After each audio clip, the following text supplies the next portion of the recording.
देश की सबसे बड़ी राष्ट्रीय पार्टी, देश की सबसे बड़ी राष्ट्रीय पार्टी मैं इसलिए कह रहा हूं कि एकमात्र पार्टी है जो गरीबों की, वंचितों की पार्टी है, जिसका चुनाव चिन्ह हाथी है, जिसका निशान नीला है और जिसकी लीडर आदरणीय बहन कुमारी मायावती जी हैं।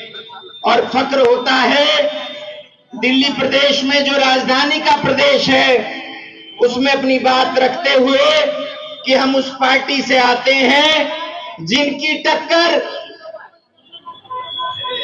करोड़ों अरबों पैसे वाली धन्ना सेठों की, पूंजीपतियों की, कैपिटलिस्ट लोगों की, सामंतवादी लोगों की बनाई गई इस देश की बड़ी पार्टियां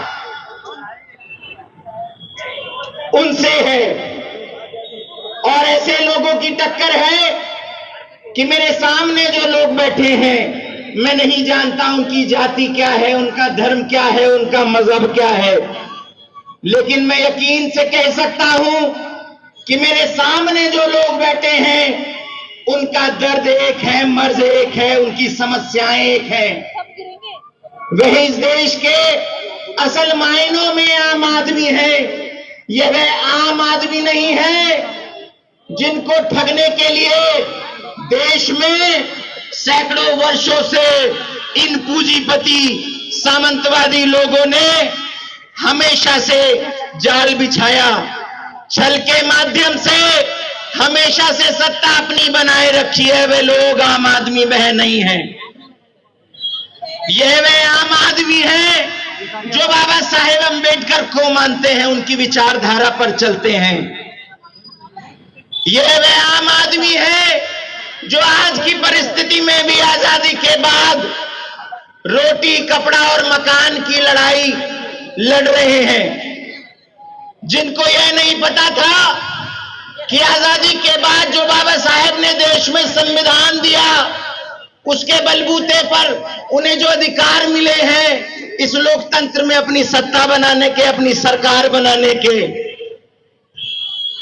लेकिन धन्य हो मान्यवर कांशीराम साहब, जिन्होंने देश में 80 के दशक में बाबा साहब के दिए गए संविधान की बदौलत देश की एकमात्र ऐसी पार्टी दी जो बहुजनों की पार्टी है, देश के मेहनत का सर्वजनों की पार्टी है।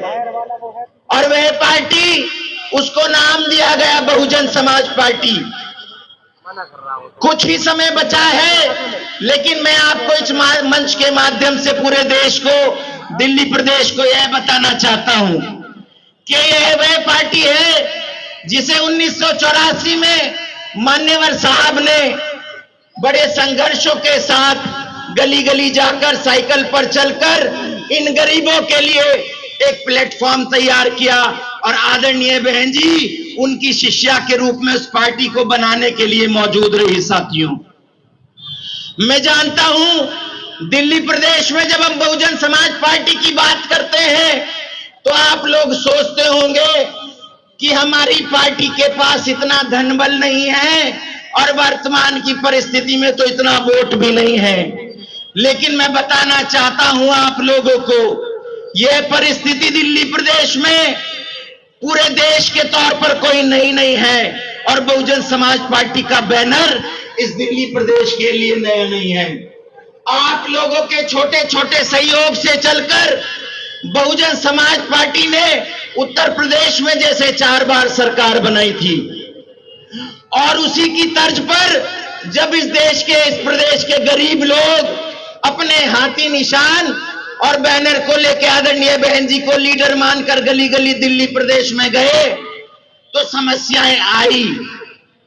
और समस्या ऐसी आई कि देश की सबसे ज्यादा वकार रखने वाली कांग्रेस पार्टी, जिसने 50 साल से ज्यादा देश में राज किया, वह सरकार चला रही थी।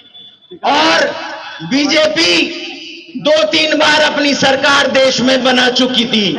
लेकिन जब 4 बार उत्तर प्रदेश जैसे देश के सबसे बड़े राजनीतिक प्रदेश में इन गरीबों ने, इन वंचितों ने छोटे छोटे माध्यम से, सहयोग से अपनी सरकार बना दी, तो दिल्ली प्रदेश में वो हाथी पहुंचा और हाथी ने जब गर्जना करके दहाड़ के दिल्ली प्रदेश को बताया कि जब उत्तर प्रदेश जैसा पिछड़ा राज्य आदरणीय बहन जी को लाकर उत्तम प्रदेश बन सकता है, तो ये तो राजधानी का क्षेत्र है, यहाँ पर पढ़े लिखे लोग रहते हैं, तो दिल्ली में सरकार क्यों नहीं बन सकती। और जब ऐसा हुआ तो इन गरीबों ने, जो देश की सबसे बड़ी वकार रखने वाली कांग्रेस पार्टी होती थी, उसको टक्कर दी।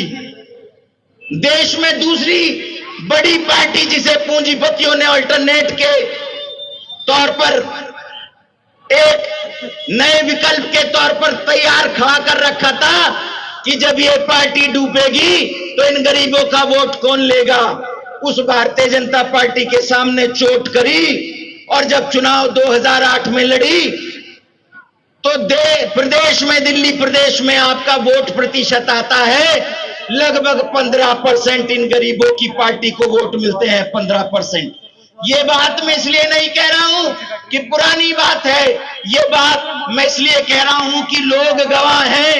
ये गरीब लोग, आम लोग बैठे हैं, इनको मायूसी ना लगे, लाचारी ना लगे, ये से मुंह सिकोड़ के ना बैठे, ये गर्व करें अपनी पार्टी पर, अपनी नेता पर, जिन्होंने 84 से चलकर 94 तक राष्ट्रीय पार्टी बना दिया और देश में एक मैसेज दिया, देश में एक मैसेज दिया 3 जून 1995 को, जब आदरणीय बहन जी ने उत्तर प्रदेश में सबसे पहले कहा कि मैं कुमारी मायावती उत्तर प्रदेश के मुख्यमंत्री की तौर पर शपथ लेती हूं।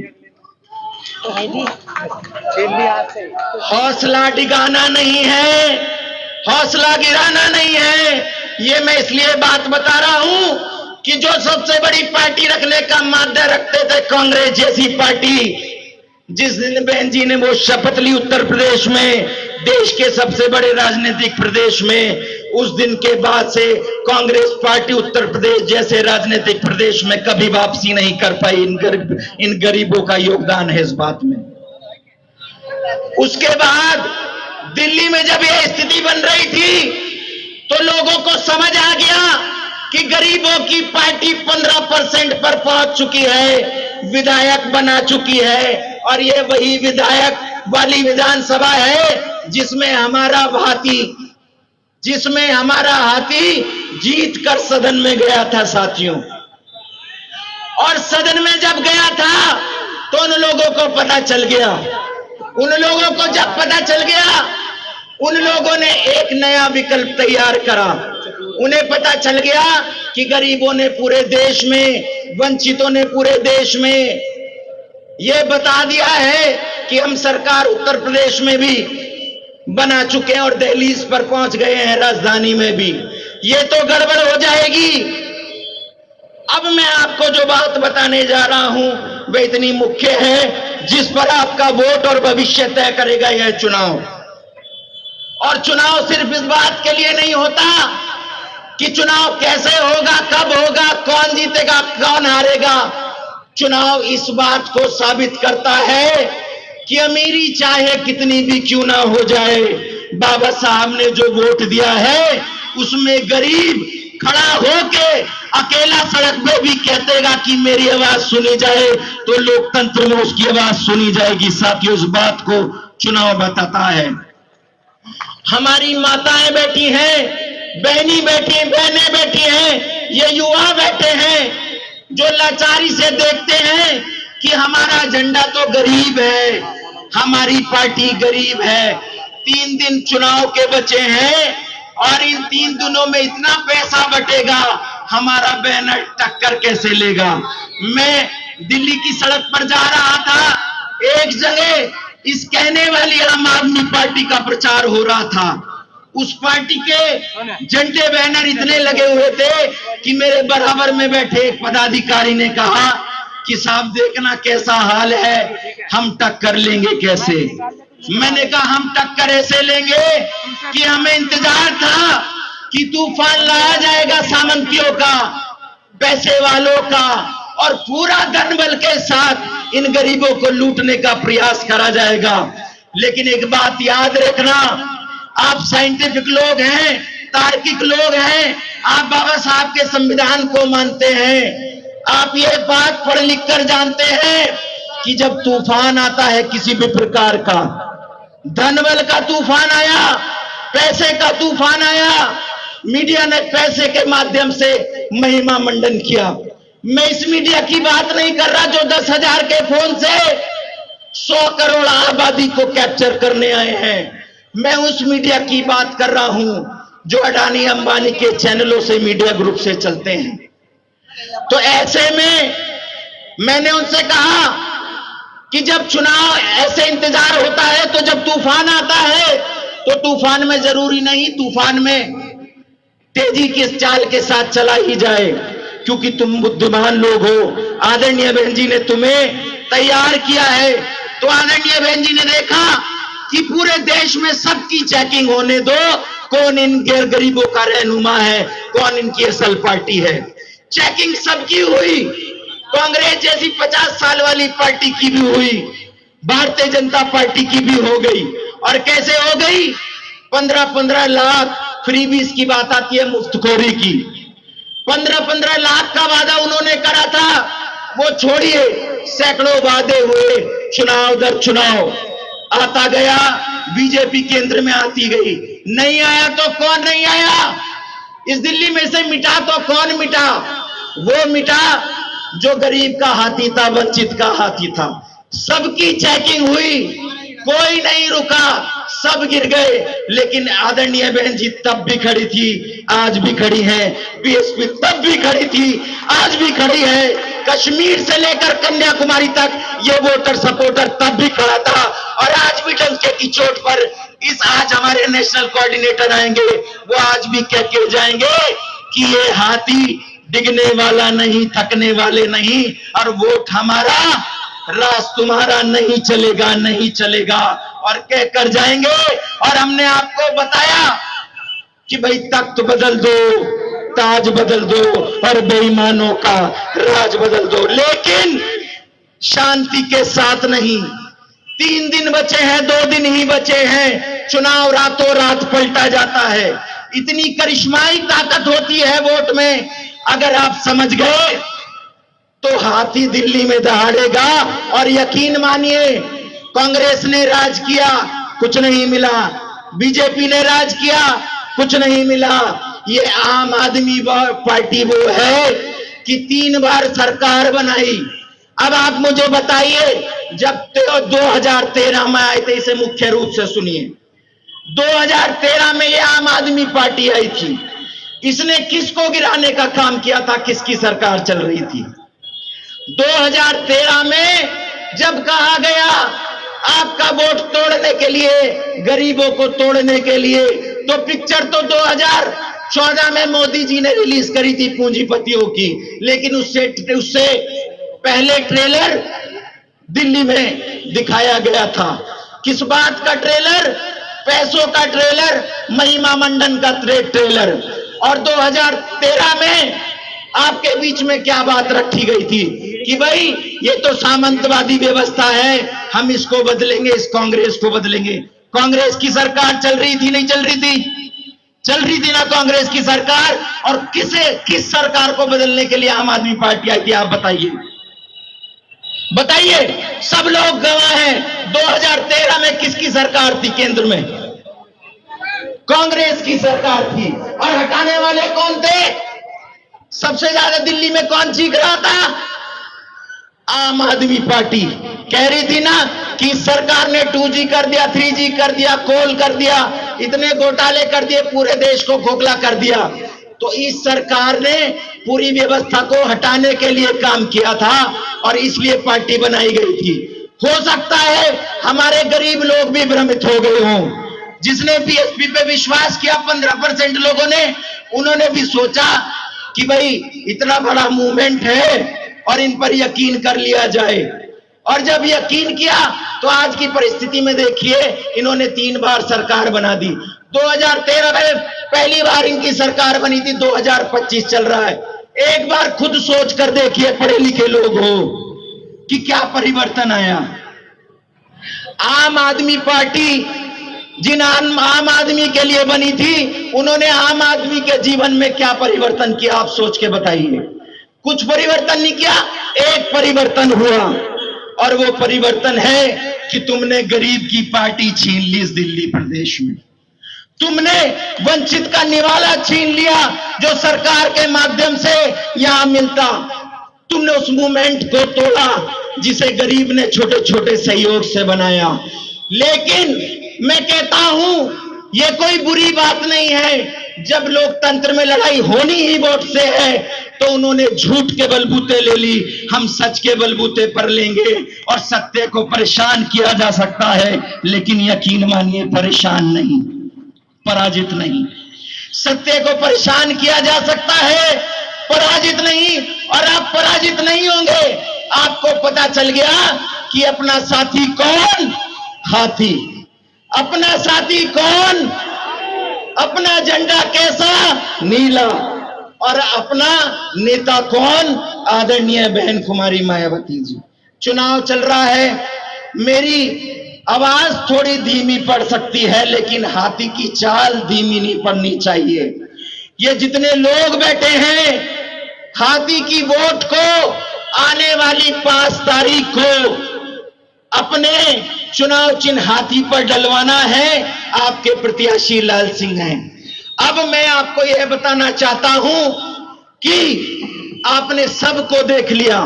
दिल्ली प्रदेश में जितने लोग सुन रहे होंगे, जो 3 व्हीलर वाले होंगे, जो ऑटो वाले होंगे, जो मेहनत का सर्जन समाज के, विशेष तौर पर वंचित समाज के मेहनत कश लोग होंगे। साथियों, अपना अधिकार लो, अपनी शासन लो, अपनी सत्ता लो। और जब सत्ता लोगे तो ऐसे मुफ्तखोरी के लिए वो कहते हैं 2100 रुपए देंगे। अरे 2100 रुपए तुम दोगे? तुमने अब तक क्या दिया? तुम नई पार्टी अब नहीं हो।